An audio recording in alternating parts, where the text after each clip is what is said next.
This club's about winning trophies. I'm inexperienced in a lot of those things. 3-0. Sorry for smiling there. Almost lost the cup and you win it. The new European champions, the treble, the dream come true for you. Oh, I can't believe it. I can't believe it. Football, bloody hell. But they never give in. And that's the winner. Welcome to the American Red Devils podcast. I'm John. I'm Alex. And we're bringing you the best Manchester United news from this side of the pond. Woo, sir. How we doing? Manchester United. Oh, it's almost back. We are in early July. The Euros are getting fun. Copa's getting fun. Transfers are lagging.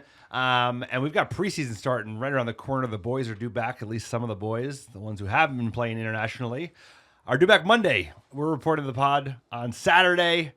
But the most important news is that Manchester United, all of a sudden, has one of the strongest front offices in England, probably one of the strongest front offices in the world.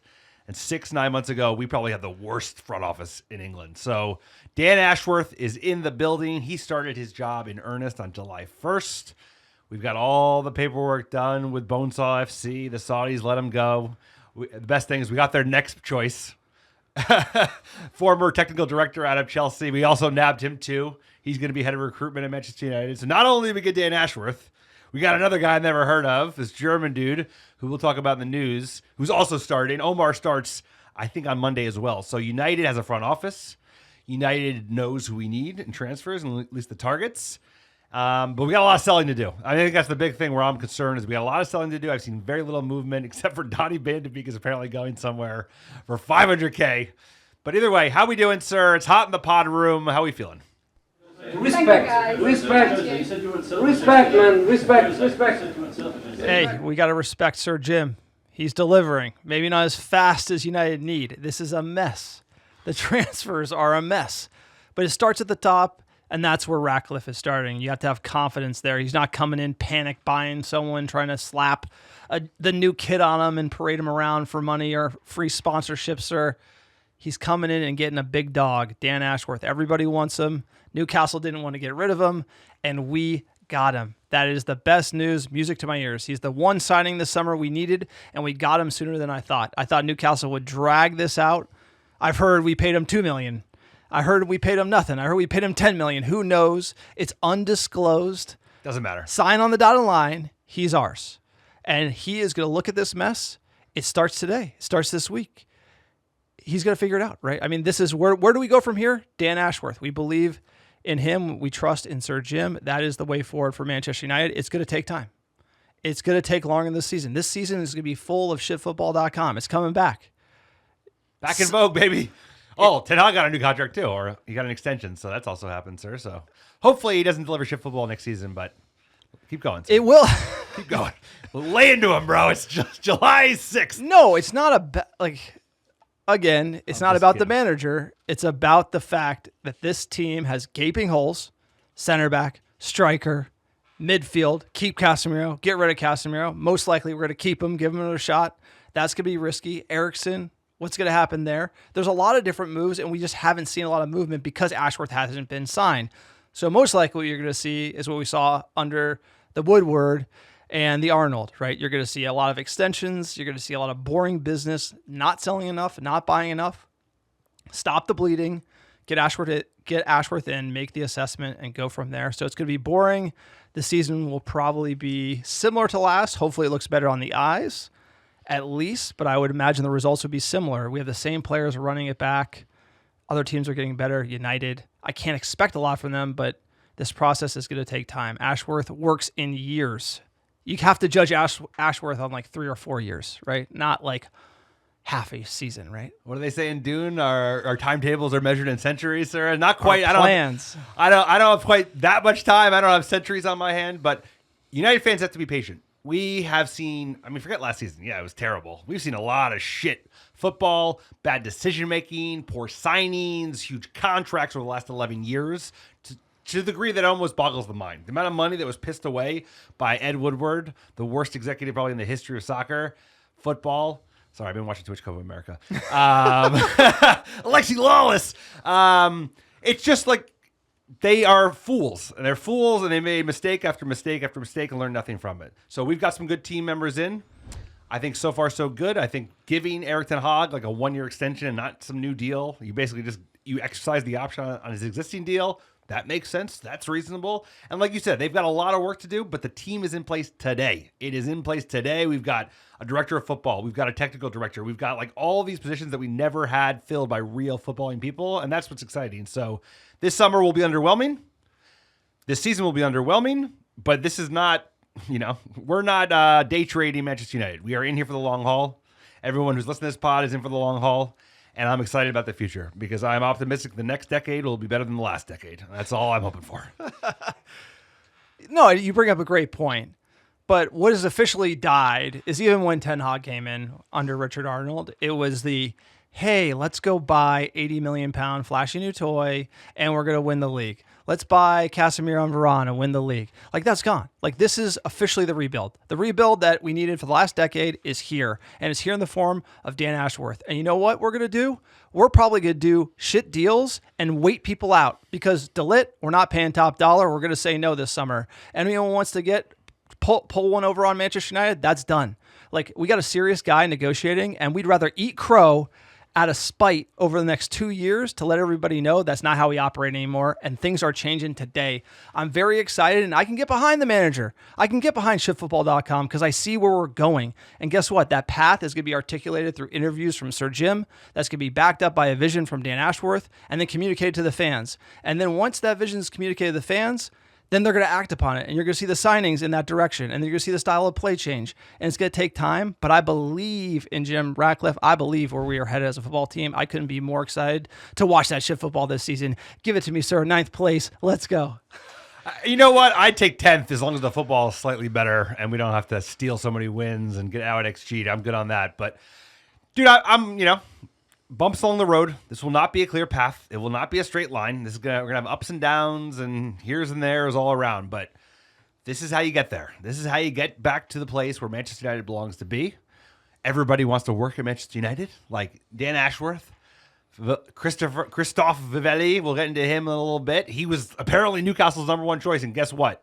He took up not being the number 1 guy at Manchester United to be the number 2 or 3 guy because everybody wants to work at this great football club and bring it back to its former glory. And I have a belief we will get there. Sir Jim won't get everything right.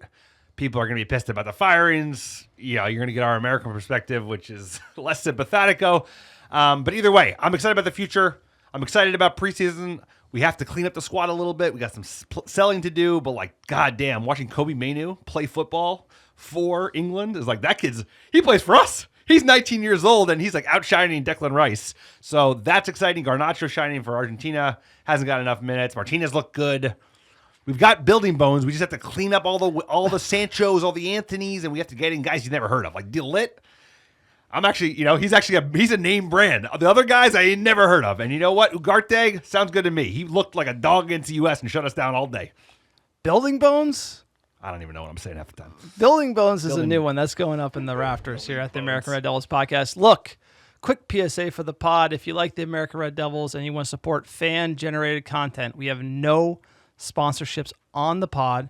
We are fan-backed, fan-supported by fans like you. So please check out our Patreon page, patreon.com/American Red Devils. It's the best way to go the extra mile. Keep the lights on in the bunker. We are sweating.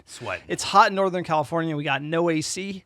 Sir, you can work on the insulation in the garage. That'd be a nice touch. If Patreon's not your thing, check out our store, americadevils.store. Grab a scarf, shirt, anything, stickers, sir, pins, key rings, even keychains. We got it all. American Red Devils themed. If you buy anything, it goes a long way to support the podcast. Also check out our website, americadevils.com. Tons of great fan-generated blog content. Sir, tell them about iTunes reviews. iTunes reviews and 5-star reviews of the American Devils podcast. It's a great way to support the pod. It helps us get found organically by other Muppets.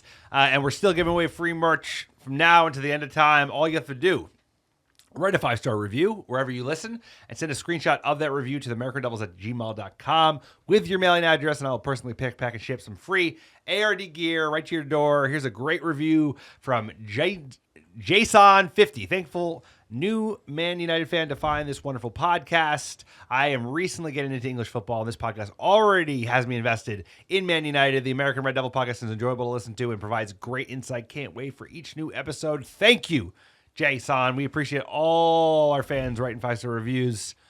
And I just want to see, I don't know, 5-star football would be good. I'll take 3.5 star. Last year we got, other than like a handful of games in the FA Cup final, we got like a lot of 1-star football. So looking forward. I'm even looking forward to a little preseason, sir. I can't wait. It feels like a new day at Manchester United. I know we got the same manager, but this is a new era because like we have real football people in charge, and that's exciting. All right, let's get into some Euros. Let's recap it. You did mention a bunch of Manchester United players that have been featuring. We are into the quarterfinals as we speak here. Looking at it, sir, breaking down the round of 16, give us our Manchester United Euro 2024 scouting report. We had a few players feature in the quarterfinals. Unfortunately, Portugal went home on penalties to France. Our boy Bruno got subbed early. I thought that was a little cruel. A little cruel indeed. So at this point, right, quarterfinals just closed up. The Dutch just beat the Turks, so that's that. We're gonna have Spain versus France, and then Netherlands versus England. So big matchup in the semis. What the action we saw was obviously the Portuguese lads. Dalot did not start in the Portugal game against France, but Bruno did. I thought Bruno played really well, but he got subbed in the 75th minute. And we don't need to make this a Ronaldo pod, but Ronaldo stayed on for 120 minutes and Bruno Fernandes did not. So that was a little disappointing. And they crashed out against Pens. And then the only other players that featured. Well, let's just break. What would you say? Bruno have a good tournament, bad tournament? What's your feel? I mean, he's the captain of Manchester United. He's going away to Portugal. He's leading the line. Huge game against France. Gets the hook early. I thought that was a little unfair. I thought he had a great tournament, actually. I thought he played very well in the midfield next to Vitinha. Who is also a player. And Bernardo Silva, another great player. I thought he was actually one of the most dangerous players for Portugal in a dangerous team. I thought he had a great tournament, although maybe not on the score line, but on the eyes. He was doing a lot of work, creating a lot of different chances, scored a goal. Obviously, Ronaldo laid off to him. But I thought Portugal was dangerous. France was cagey. I thought Portugal created a lot of chances, and unfortunately, they went out on pens. Yeah, I think Bruno had a great tournament. He does the work that, unfortunately, I don't think he gets enough shine for at Manchester United, which is like he covers every blade of grass. He plays like a box-to-box, even though he's a number 10, because he goes back and does the dirty work defensively. And I think Portugal blew a chance because I think they could have beat France, but you can't start, I'm sorry, you can't start 38-year-old Cristiano Ronaldo at this point. He should be a role model. He should be a coach. But when you put him on the pitch, it sacrifices the quality of play for Portugal by taking off of Bruno Fernandes and leaving on Ronaldo. So that's a shame. I think it was a missed opportunity, but I think he had a good cup. Dalot didn't get to feature much because, to be honest, Portugal's got pretty good fullbacks. So there's that, but it's a shame. I think Portugal had they have a really good squad. That Leo guy who plays on AC Milan, he was ripping it up. Do you think here's the question: is Ronaldo going to play in 2026 in the United States? What's all this guy? It's like I see it on the wall, bro. It's right behind you. CR7. You're still upset about that Piers Morgan interview over here. I just want your take. I just want to hear your take. I'm just curious. No, Ronaldo is. I think he's the GOAT. I think a lot of people put Messi there. I would. I think it's as close as you could call. I have to vote Ronaldo, given my family heritage, as Mourinho would say. I got to go Ronaldo. He's scored with his left-right header. He'll have the all-time scoring record for all FIFA competitions. He does it in every single way, transferred from winger to striker. I thought his movement in the box was unbelievable for Portugal. I just felt like I don't think he really missed that many chances. I just don't think Portugal really played.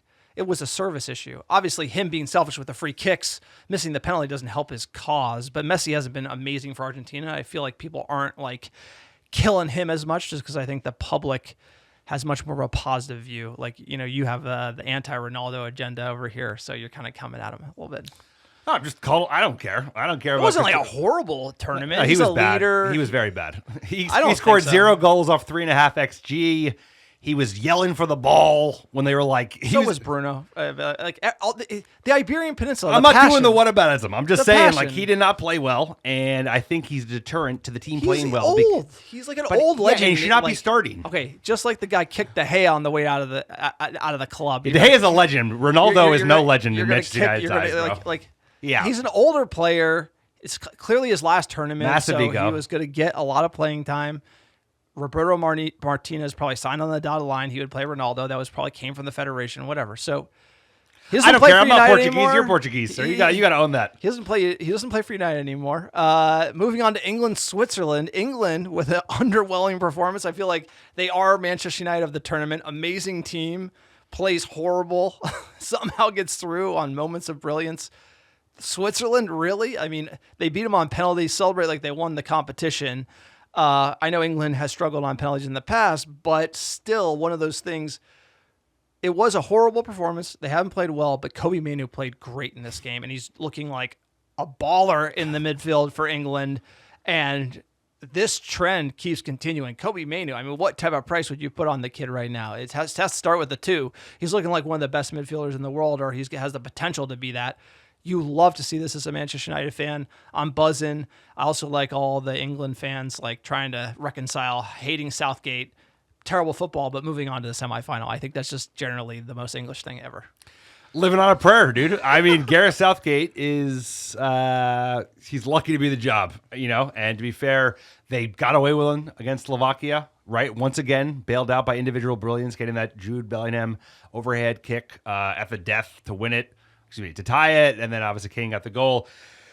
So I don't really care about England. I don't care about Gareth Southgate, but I care about Kobe Mainoo, and Kobe Mainoo looked terrific. He looked terrific against Slovakia. He looked terrific against the Swiss, and yeah, I mean, I want him to do well because I want all Manchester United players to do well. But England, I think, like they've got a very easy run of it, and they've looked unconvincing. They looked unconvincing against Slovakia. They looked unconvincing against the Swiss, and now they got to play the Dutch. So. You got to earn it, bro. And if they make it to then, they're going to play an even better team, and either France, or who's the other team? Spain. So big test ahead.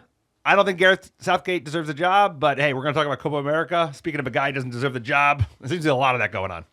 And we got to shout out Luke Shaw, who was brought with the English to the tournament despite carrying an injury. Obviously, he struggled to find fitness for Manchester United last season. Gets subbed in the 80th minute, 78th minute. Finished his extra time. So what is he doing? About 32 plus stoppage. So 35 minutes for Luke Shaw. He looked great. Tons of the Swiss were coming on in extra time. He had a ton of tackles. Looked sharp. Luke Shaw working off those meat pies. It's what we want to see as United fans right in time for preseason. Obviously, he's going to have a break after the tourney, but we need Luke Shaw fit at United. We saw not having a left back how horrible that was for us. So great to see him get some minutes. It's true. I mean, hey, we know what kind of player Luke Shaw is when he's fit. He's one of the best left backs in the league on his day. He's strong. He's fast. He's got a great left foot in terms of putting crosses in. So I hope he stays fit because right now, given all the priorities we have at Manchester United, all the holes we have to fill, I'd really prefer not have to touch fullback. I'd love to be we can get away with not having to buy a left back or right back this year because we need 2 center backs, we need 2 strikers, we probably need 2 midfields, and depending on what happens with Sancho and Anthony's not getting sold. Sancho, you probably need another winger. So we have a lot of work to do. So I hope Shaw comes back. I hope Malacia offers him, the challenge that you need in every position on a football squad. Who? Malacia, bro, he's there. Who's that? He's ready. He's ready. Wait, is he Dutch? Yeah, He's that's Dutch. what I thought. Well, he was cheap at least. Moving on, we have another international tournament to cover. This one is kind of hysterical. Copa America, the preview for the 2026 World Cup. I mean, It's not a great preview. who is paying these referees? The refereeing, you think the English referees are horrible in the EPL? The Copa America referees are they are a riot. Now, look, everybody's talking about the U.S. men's national team. We have to talk about it here on the pod, being the American Red Devils. Crashed out against Uruguay. They lose 1-0. The coach, we don't get out of the group. We get grouped, whatever that is. What was that? I've never heard of that before. The term is get grouped. U.S. got grouped. We got like smoked. We lost to Panama. We lost to Uruguay. We beat Bolivia. But I mean, come on. We didn't lay a glove on Uruguay. Panama, we did have an unfortunate red card in the 19th minute. But still, if you look at that team and then the GDP of Panama, you got to be thinking we got to come out with a win. Also, the football generally is just slopshop.com. Like the Euros is easy on the eyes. The pitches are pristine. It's perfect. We were in Berlin watching it. It looks great. Players falling around the pitch. And this is a preview for 2026, like getting the turf down. It looks like a mess. The referees are horrible. And the football is just like kind of a washing machine. The ball is kind of moving. No one can play possession base. It's just really sloppy. And including when the U.S. men's national team came against Uruguay. We needed the win. We needed a result. And it's just too much hero ball, too much try hard FC. I mean, Heifer, we call him matter. We call His him name's Heifer on the pod because he doesn't deserve to be pronounced. This guy, like, I want to know what this guy knows on somebody at U.S. Soccer, because the fact that we played horrible in the 2022 World Cup. We didn't do well at all. It's like we only beat Iran by 1 goal. We were at that game in Qatar. It was like the nerviest game ever. Like it was not great at all. Wales drew us, and they got dominated by remember the Dutch like blew us out. I mean, they didn't blow us out numerically, but they played us off the pitch. Like we didn't. Once again, didn't. The Dutch cooked us. Yeah, they cooked us. Like 2-0. But we were barely in the game. And so for me, it's like you're gone. Like you're fired after the 2022 World Cup. You got to be fired. Then some domestic assault rumors come out, do some bad blood with U.S. Soccer, with Reina, etc. Then U.S. Soccer does a comprehensive review, and they're like, you know what? This guy is such a hitter. We're going to ignore all the controversy. We're going to bring him back.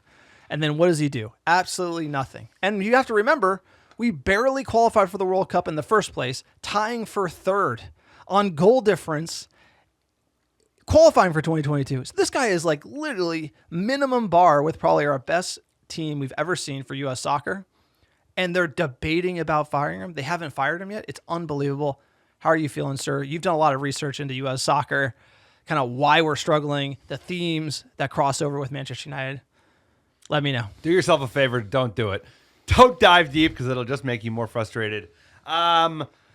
This is not dissimilar to a lot of Manchester United's ilks. Obviously, like Manchester United are a fucking powerhouse in global football in terms of reputation, trophy cabinet, history, all that good stuff. But this is structural issues. This is not about Heifer. It's like the reason that U.S. Soccer is suffering and will continue to suffer is because our front office, the equivalent of our front office, is just as bad as United's front office was a year ago. Like we have the equivalent of not Dan Ashworth. Dan Ashworth's the stud. Fucking Ed Woodward and Richard Arnold and John Murtaugh. It's like you do not have serious football people. So the Copa's been not great. Like compared to the Euros, quality of the pitches, quality of the refs, quality of the announcers. Oh my God. But really, it's like we're talking about USA. The problem is structural. The problem is you have people in place who are not qualified to run the FA of the third biggest country, fourth biggest country in the world, the biggest GDP in the world, all this good stuff, all the reasons that America should be, putting its chin forward. Number one. Yeah, number one center, bro. Like biggest exporter of culture around the world. Here's the deal. We should just be doing better on the pitch. Just like England. Like England's got all-stars on the pitch. They should be doing better than they are, right? U.S., like we don't have all-stars, but we have like probably a top 10 team worldwide from talent where they play. We should be playing better. We should be getting to the semifinals, maybe playing bad and getting to the semifinals, right? We're just not performing at all. Like this team is, and the manager is like, he came in with a losing record from the MLS. His brother was the COO of U.S. Soccer. That's how he got the job. He got the job because we breed nepotism in U.S. Soccer. I am like literally pulling myself away from like getting to invest in U.S. Soccer because like that shit ain't gonna get better anytime soon. Manchester United, I have hope. This is an indictment on where we're gonna be for the World Cup. I think the World Cup's gonna be a bit of a mess. I think the U.S. is gonna have a bit of an egg on our face because beyond just the football and like this speaks to how the organization is run. It's like the number one lady, which is fine. It's a lady. I don't give a shit. It's like it's her experience. She has no experience being like that Pull a woman out of Barca women's team. Like, I take someone out of like Chelsea's women's team. I know the coach for the women's national team is from Chelsea. That's more like it. But the people making the decisions, like the number 2 guy is like 34, bro, and came from like some. It's a mess. It's a mess. It won't get better. They're arrogant. They're above reproach. And here's the thing: it's not going to get better anytime soon. So just don't worry about it. This guy, like, come on, bro. Like, he played fucking soccer at Harvard, and that's supposed to be a big deal. That's what we care. I want guys who played at Wigan. I want guys who played at Blackburn Rovers, QPR. I don't care about fucking elite. No, but you want front office experience, our national team experience, success, kind of running up the ladder. So it isn't just Greg Berghofer. It's the people who are promoting. Who hires Greg? Exactly. So, I mean, there was an article that dropped on ESPN where the decision... Like they announced they're going to make a decision here next week. So the word is the U.S. Soccer Federation will make a decision on the future of the United States men's national team manager Greg Berhalter by the middle of next week. So that would be, sometime around Wednesday after we were grouped in Copa America, and Canada's moving on with Jesse Marsch. So Canada hires Jesse Marsch. Another good point. I forgot about that. From Leeds, and then they're into the semifinals. They're doing well. Harder group. They got to have a harder group with Chile and Argentina, and they made it out. And so he's got to go. Like, in my opinion, as a USA fan, we went to Brazil in 2014, group of death, Dempsey. We had dogs in the team. We were underdogs. We almost beat Portugal. We beat Ghana. We lost to Germany. We got out of the group, played Belgium. It was like nervy. Wando almost finished. We almost went on. I felt like we were playing above the rim a little bit for the talent we had. And ever since then, it's been so miserable. We didn't qualify for the World Cup in 2018. Then 2022, we barely qualified with better players. And so it's kind of just been this 10 years of just like Manchester United almost. Like we've seen it at United. You can't overcome a bad organization. And that's why, for me, there's so much relief in seeing Ratcliffe, Ashworth, Barada come into United. You're going to see it thrive over time. And U.S. Soccer can't get away from this bad organization. And so I'm really nervous about 2026. I always thought that we would try to win the World Cup in 2026, and we couldn't look farther from it. I can't disagree, and it's a challenge. It's frustrating. It's like a team is how a collection of parts performs versus another team. And right now it's like we are underperforming. Look at let's go through the list. Slovakia, country has 2 million people, and they're overperforming. Uruguay, 3 million people, overperforming. We have 350 million people, largest economy in the world. We bang out gymnasts. We bang out every other athlete imaginable, but we can't bang out a football team. No, we can. We can, but when you put morons in charge, like there were morons in charge of Manchester United, now they're not. We have morons running U.S. Soccer. Well, guess what you're going to get? You're going to get poor decision-making. And I'm telling you, I have worries beyond just we're going to do terribly at the World Cup. I'm talking about the actual World Cup itself. I'm worried about the U.S.'s ability to actually just execute a huge tournament like that, because it's the largest breadth of a tournament we've ever done, because there's so many host cities. And often, like what we found also with United, you do one thing poorly, I bet you're doing all the other things poorly as well. So if they can't make a decision about a coach, can they pull off a huge tournament? I don't know. We'll see. Well, look, we'll keep you posted. USA Soccer in crisis. It will continue to be so, and let's hope that the Hef is gone. I can't imagine that they would be like, hey, big announcement, he's staying. That would just be like... They're going to. Or they're going to be like, guess what? We got Gareth Southgate. Yeah. Because he's leaving, right? As sad as it is, Southgate would get us playing better than Berhalter. Are you fucking kidding me? Did you see how bad they were today? They were, but it's a results-based game. They squeaked them. They squeaked the Swiss. All right, switching gears from the international tournaments of the summer, which are great to watch. Tons of fun, lots of drama. I've been feasting, bro. I got a broken foot over here. I'm watching Tour de France. I'm watching Euros. I'm watching bad Copa America. Life is good, except I'm sweating in here. I hope everyone had a great 4th. We got the families together, a little barbecue. It was great. Look at summer, and that is preseason for Manchester United, Monday, July 8th. Everybody who isn't in an international tournament will have to report to Carrington. Hey, Jadon Sancho. Hey, Mason Greenwood. They're coming back to Carrington. A lot of other players who are on the block coming back as well. Rashford's going to be a part of that group, right? Because he's not playing for England. Very interesting. But some drama around the club, not getting these deals done. I'm a little frustrated by it, but I'm also understanding since Ashworth now just got in seat. I feel like we kind of punted on everything because we knew we could get Ashworth in. Now that we have, you got to give him a little rope here, give him some wiggle room. But this isn't great getting sour apples back into the bunch at Carrington. You know, Rashford's kind of buddies with Sancho. And if Sancho doesn't like the manager, how's that vibe going to be? And it's kind of one of those awkward interactions. You want to try to Fergie, if there's any bad apples, Fergie got him out of the bushel, you know, and they're kind of hanging around. And that's got to be the priority, right? As we get more and more professional and the standards rise at Manchester United, it's like you cannot have these guys hanging around the hoop. So my expectation is that neither of these two individuals, if they're not loaned or sold or whatever, by the time that United leaves the States, they're not traveling. And I'd be surprised if they even train with the first team. I would imagine these guys are going to be off on their own doing individual training because, like, there is no use having Jadon Sancho around. And there's been very little movement there. I think nobody wants to touch him, especially with his wages. More so with Mason Greenwood, we're hearing news in Italy and southern France and, you know, small numbers, 20 million euros, like dog shit numbers.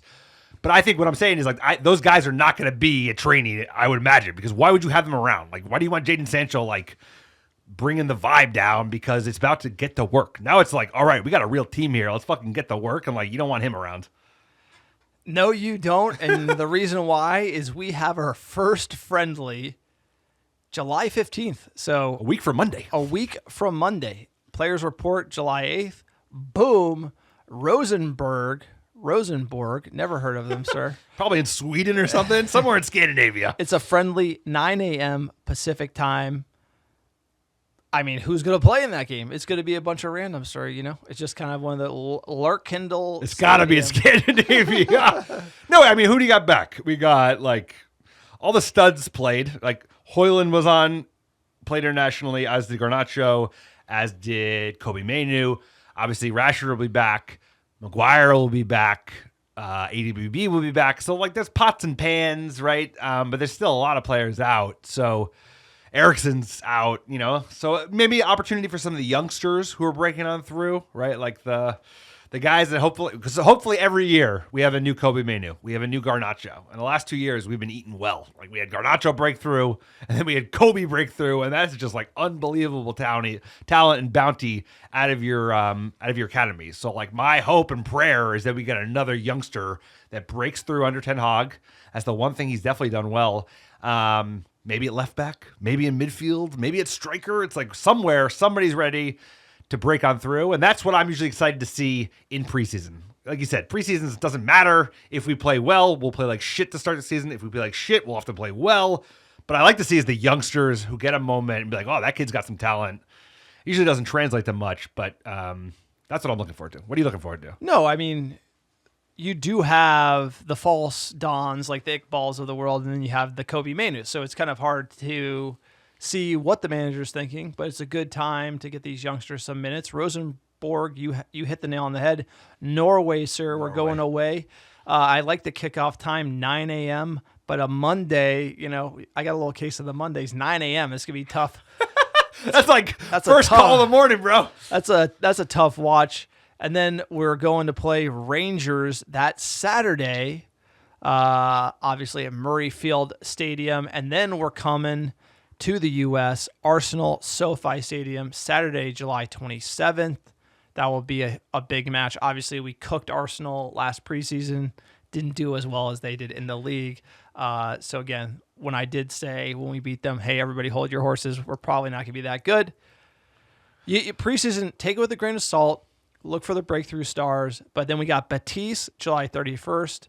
Then August 3rd, Scouse Bastards, Arne Slot. I want this scalp. I want to make Arne Slot look bad. I want to make Liverpool look bad. You always want that. And that's leading into the Community Shield. That is the game before the game. This is a trophy, technically. You have to win it. You beat him in the FA Cup final. We have to prove it wasn't a fluke. Pep is going to want to beat us like 7-8 in this game. This is going to have some piss and vinegar in it, and I like that because you got Man City, Manchester United playing at Wembley to end last season. They're playing at Wembley to start this season, and obviously we bested them, so that's going to be a great game to get a litmus test of where we are. And it's right in the league, Friday, August 16th. So this is a pretty decent run. It's nowhere near the amount of preseason games like we had last season, which I think is a huge benefit to Manchester United. But excited to see what happens in the Euros, how far England goes, Copa America, Berghofer, lots of things to happen this summer, and then bam, preseason, almost in a week. So we're back in it. Manchester United is back. Football never took a break this summer. And it never should. That's why it's the beautiful game, man, because it really never ends. No, a lot of games to look forward to. Very reasonable. I mean, this is a reasonable preseason. Last year was unreasonable, and I think that's the difference. It's like now we have serious football people in charge, and guess what? You don't do 8 fucking preseason games in 3 weeks, because that's not good for nobody. So that's not why we played like shit last year, but I couldn't have helped the start of the season. So either way, I'm excited about preseason. I love when they come to the States because whenever they're training and they're like, hey, they're like training at UCLA, they always look so happy. They always look so happy, chilling in America, enjoying it as they should. Hopefully the stadiums, the ticket thing is less of an issue than it has been for Copa because that's been an ugly mark on an ugly tournament. It's also often the case for preseason. So it's worth checking out if you can't make it over the pond. We've talked about this a lot. If you don't get bamboozled on tickets, on the prices, you'll get to see some of the youngsters. You do get to see a football match. It'll be a higher quality than anything you'll see in MLS. So make it out. 2 of their games are in California. I think the other one's on the East Coast.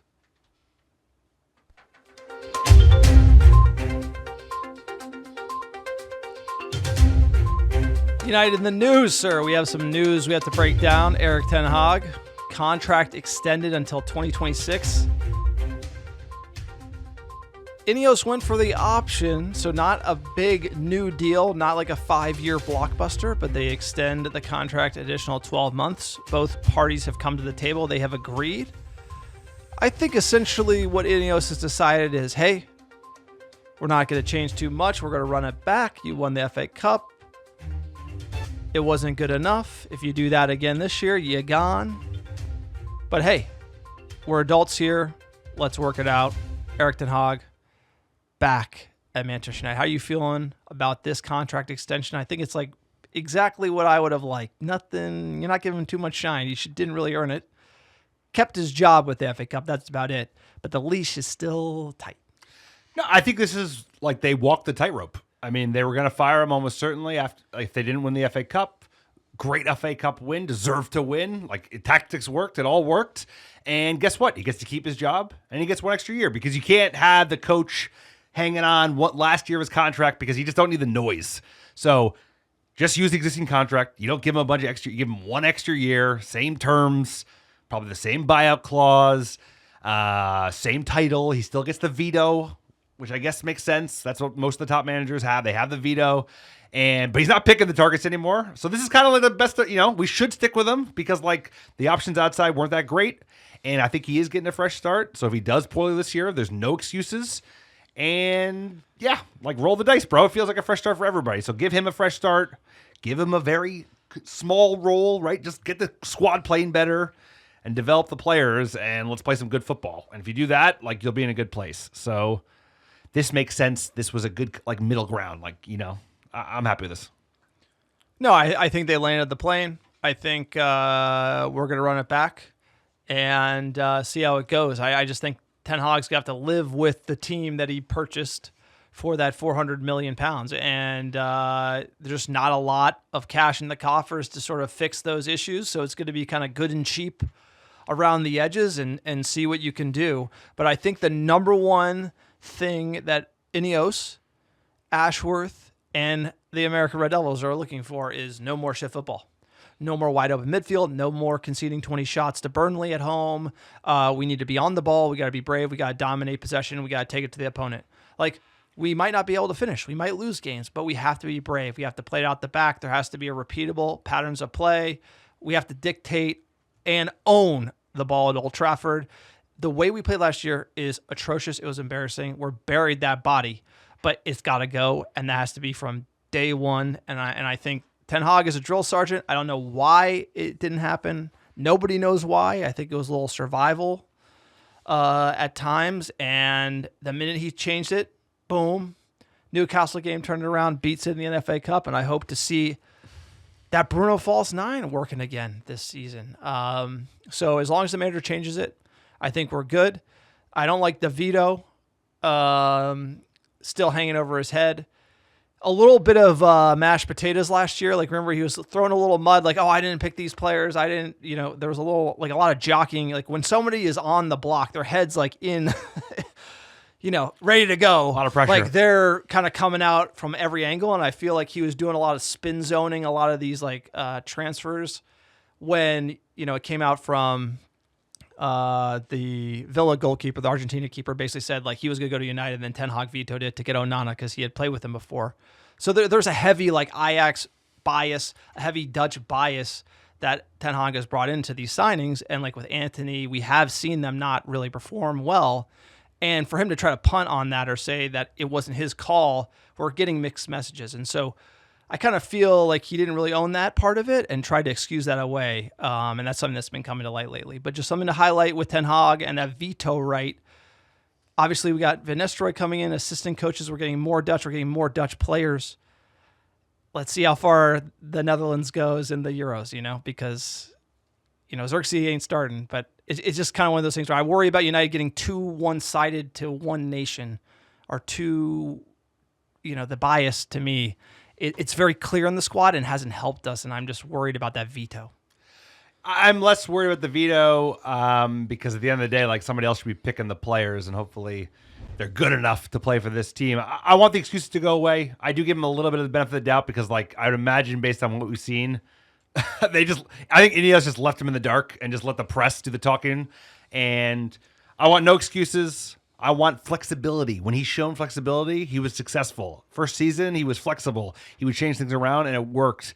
And he waited till fucking May to do it, and then he changed it, and it worked, and we won the FA Cup, and he saved his job. So we have a new team. We have a whole team in charge of recruitment, finding good people, finding ways to sell the players we don't need. His job is to make them play better football, motivate everybody, freshen up the squad, don't overplay people, and just get them playing better football. It's not going to be perfect. I just want less excuses, and I want more of first season Ten Hag, less of second season Ten Hag. That's so we'll see what happens. We're going to know within 4 weeks of the start of the season what's the deal. But I want less change. I want to just have a little stability this season. I'm hoping that let's not fire our manager in November, but hey, if we play like shit, his job will be on the line. Shipfootball.com comes back. Let's all hope it doesn't, sir. Next bit of news here. Dan Ashworth joins Manchester United sporting director. We did touch on this one at the beginning, but this is huge news. Quote, Newcastle and Manchester United have reached an agreement for the immediate release of Dan Ashworth from his contractual obligations at Newcastle United. The terms of this agreement remain confidential between the clubs. Newcastle United thanks Dan for his services and wishes him well. I doubt Dan Ashworth wishes Newcastle well, but immediate is the word on there. He's coming to United. It starts today. I feel absolutely amazing about this. If the whole transfer window is a bust and we get Ashworth, he's going to watch this team, every player, do all the work like we talked about last year, and we're going to be ready for January and then next summer. I have to give him some leeway. You have to, as a United fan, as frustrated as it is, and you see all the business we need to do, it's time to give him some rope, because Ashworth is the real deal. You can't question him, and it's just going to take 3 years to really turn over the squad and get us ticking. And guess what? I don't think Erik Ten Hag will probably be the man at the end of the day, because the team is in shambles. That we're probably a manager or two away, plus 3 summer transfer windows away from competing for the title, but we are close. Can't see it. We can see it down the line. In 5 years, I'd be blown away if Ashworth bottles this whole thing at United. Sorry, your jinx factory. Let's see what happens. There are building blocks in place that can get us back to success. Before we were throwing monkey shit at the wall and seeing if we can come up with some art. and it didn't work. Like, hey, here's a Paul Pogba, here's a Lukaku, that'll work. We're gonna take it slow. There's a lot of work to do. There's limited budget, right? There's a lot of debt at the club. There's a lot of shit players that like there's not a lot of appetite for, bro. Like people are not lining up to sign Jadon Sancho. They're not going to be lining up to sign some of the other players that we want to get rid of. So he knows what he's doing. The team around him is elite. We're an elite sporting institution once again. They know what they're doing. They're going to need time. Like you said, the summer is going to be underwhelming. The season's going to be underwhelming. But like I said at the beginning of the pod, that we're not day trading Manchester United. I'm not going anywhere. You're not going anywhere. And I think the people who listen are not going anywhere. So welcome, Dan Ashworth. Welcome to the actual United. When you talk about United, you're talking about Manchester United. And yeah, I'm sure he's excited. And I'm sure Newcastle does not wish him well. All right, getting into our next bit of news here.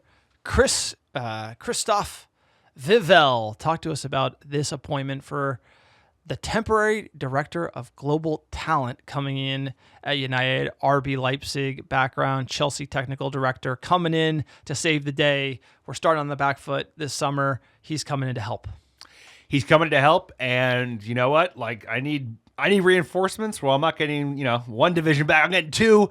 This is a big deal. This is the guy who was the technical director at Chelsea before he was very involved in all the RB and the Red Bull org, right? Leipzig, he was a squad planner. He was a technical director there.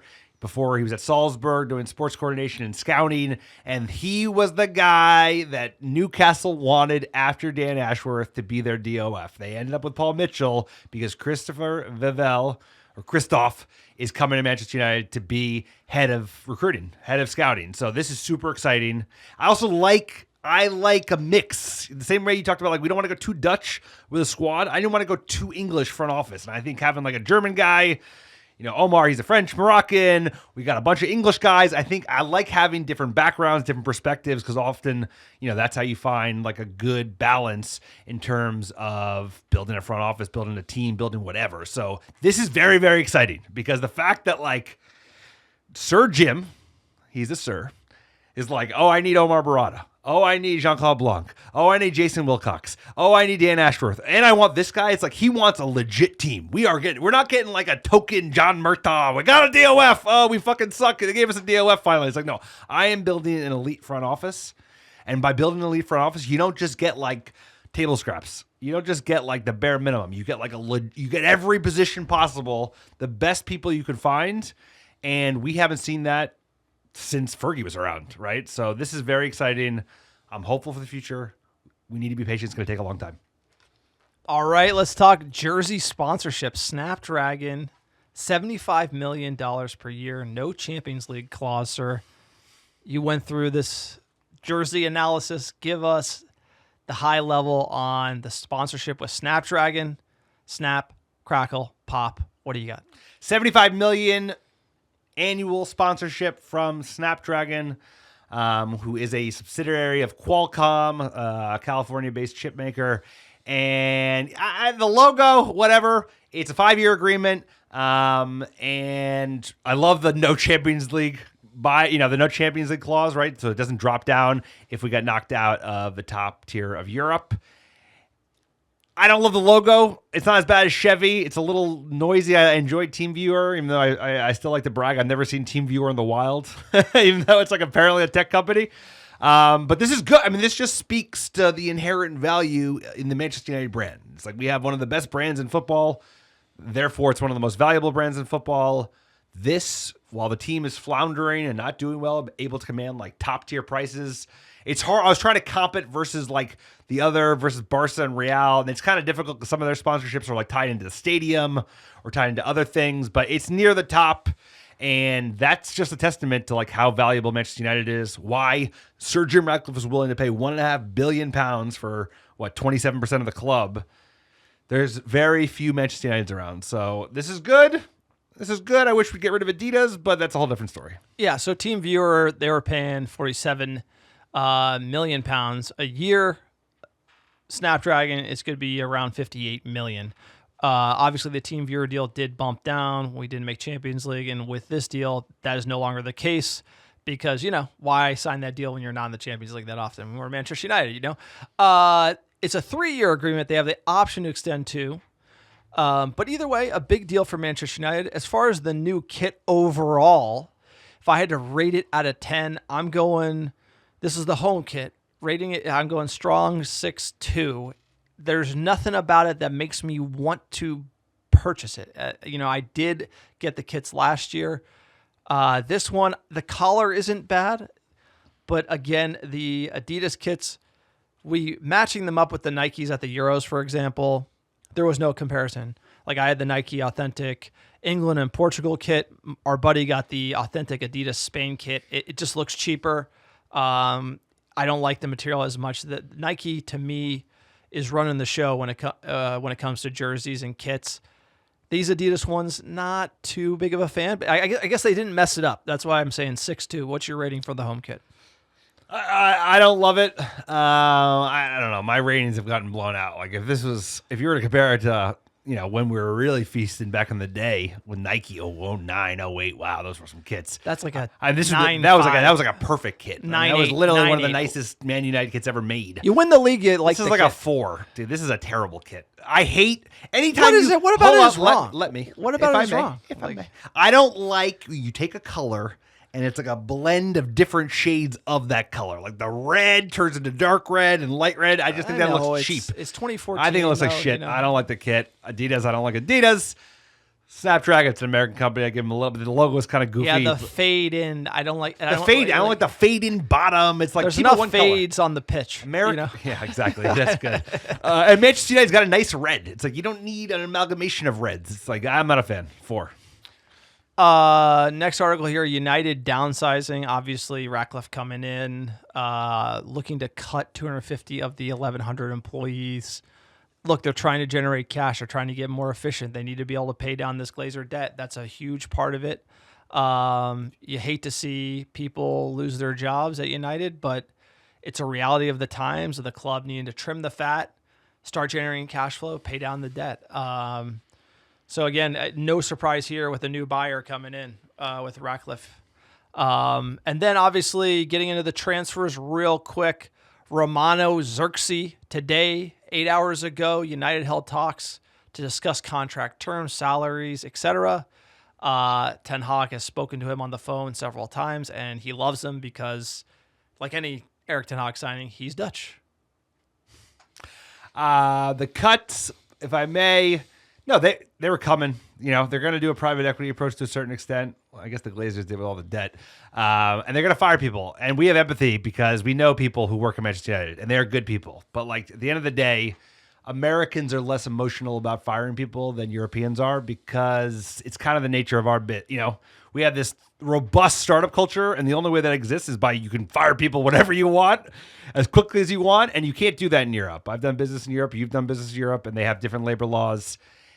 And there's a little bit of like a gut reaction, like how could you fire these people? And like I have empathy, deep empathy, but at the end of the day, the club wasn't well run, so it's a fact that it was probably overstaffed, and we're bleeding cash. So what do? You cut costs, and unfortunately, people are going to get caught up in that. He's the only player. Of the 3 big players that we've been attached to thus far this summer: De Ligt, Xerxes, and Ugarte. He's the one I'm the least excited about because he doesn't have pace.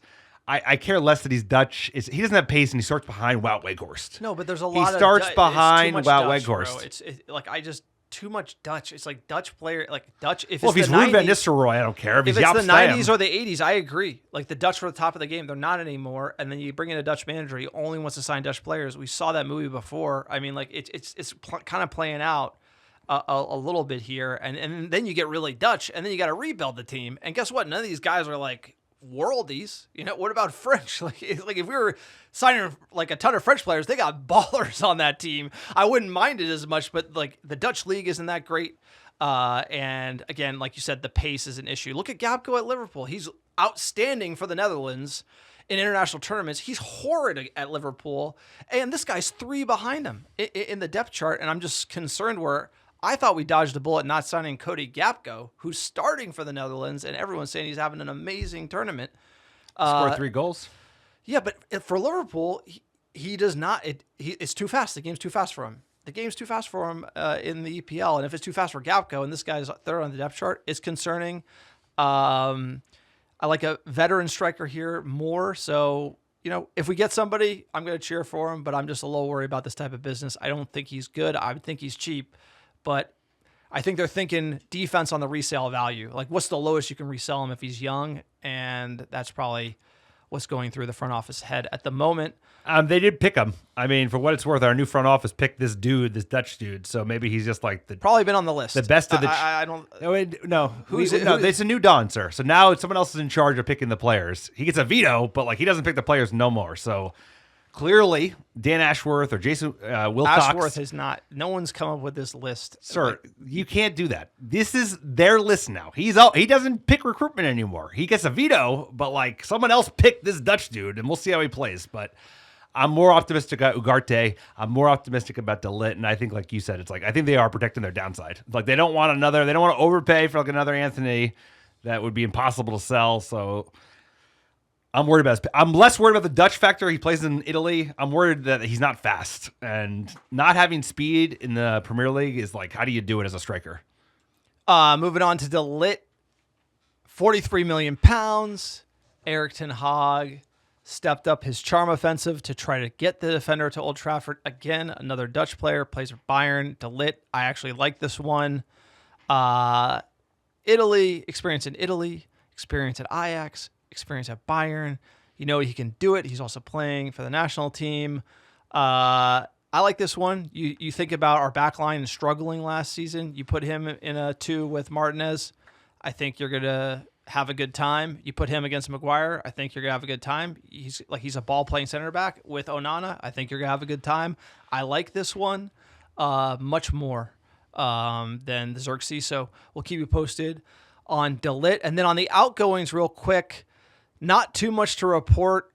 Donny van de Beek heading out for a huge loss. No surprise there. Sancho and Greenwood with continued links as the club has made it known they want to sell. There are links out of a random source about Bruno going to Saudi. No way. I know it's out there. I don't know who the source is, probably tier 5. Casemiro also on the fence. Apparently there were crisis talks with Ten Hag about maybe him staying. So no real movements on the sell side. Obviously Sancho and Mason Greenwood, that's probably the easy business. You could see an AWB go. You could see, like, you wouldn't want to see a Bruno go. You could see a Rashford go. So there are big shoes to drop. I think all that's going to happen after Ashworth gets in. Sir, jumping into fan questions here at D_Cole18. Happy 4th to all ARD listeners. With front office and coaching staff now all in position, I'm more excited than ever for the next few years. Even if we don't get all of our immediate transfer targets right away, my faith that we're finally going in the right direction has been restored. I think we all feel the same way. Amen. I can't wait. I mean, it's not just transfers. It's like, think about everything the front office touches. It's like academy recruitment. It's staffing levels. It's deciding how to execute a preseason tour. It's like all these little decisions add up. Cumulative effect of having people who don't know what they're doing is toxic to an organization. It makes them suffer, makes them underperform. So I think we're going to see this beyond recruitment. There's so many different things that it takes to run a football club, an elite football institution. I think we're going to see it in ways that we don't even comprehend at the moment. So I'm excited about the future because, Jesus Christ, competency is back in the building at Manchester United. What a relief. At Love the Bulls 18. All these, quote, links, and there's no movement. Can't even sell the Deadwood either. I know Ashworth barely got in, but we're effing United. We should already be making moves. I agree, Junior, but the issue is it's Euro 2024. I said at the beginning of the summer, deals don't happen in the tournament. Once it ends, there's going to be a flurry of business. It's just the way it works. It's like agents are kind of tapped out. Players are tapped out. For whatever reason, a tournament kills transfer business. And we're going to see it all on the back end after the Euros concludes.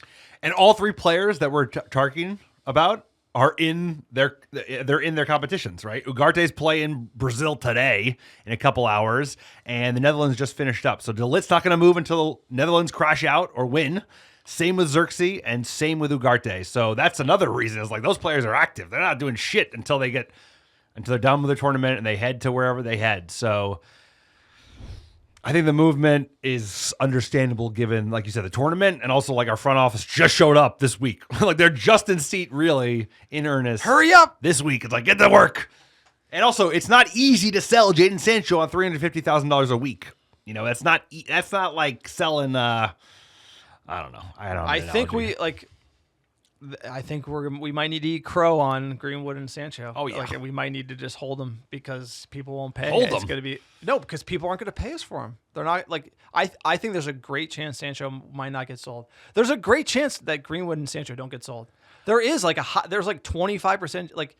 Sancho won't be sold. Maybe we can get a loan. I mean, we can get a loan, but like Sancho will not be sold because no one's going to buy Jadon Sancho.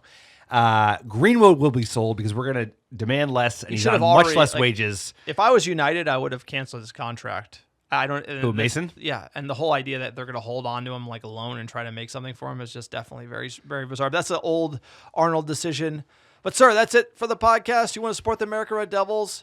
Check out our Patreon, patreon.com/America Red Devils. Check out our store, americadevils.store.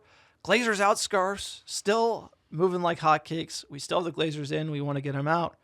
Stickers, scarves, posters even, shirts, hoodies. Hats are coming. Hats New are scarf on the is way. coming. So a lot of exciting things going on in our store. Also, americadevils.com. Give us our top 10 cities last 7 days. Number 1, how you doing? How you doing? Chicago, Illinois, Los Angeles, California, Dublin, Ireland, New York, Brooklyn, New York, Charlotte, North Carolina, Houston, Texas, Philadelphia, PA, San Francisco, California, and Sacktown, California. Appreciate all the American Devils listening week in, week out. Couldn't do it without you. Preseason is right around the corner. The boys come back on Monday. Will we get some transfers? I have a feeling they're coming. But like we said, the players that we're after are all still involved with their national team. So we're going to keep you posted every step of the way on all things United here, sir. Where are we doing? We've seen it all. We've won the lot. Everybody have a great week. Preseason around the corner.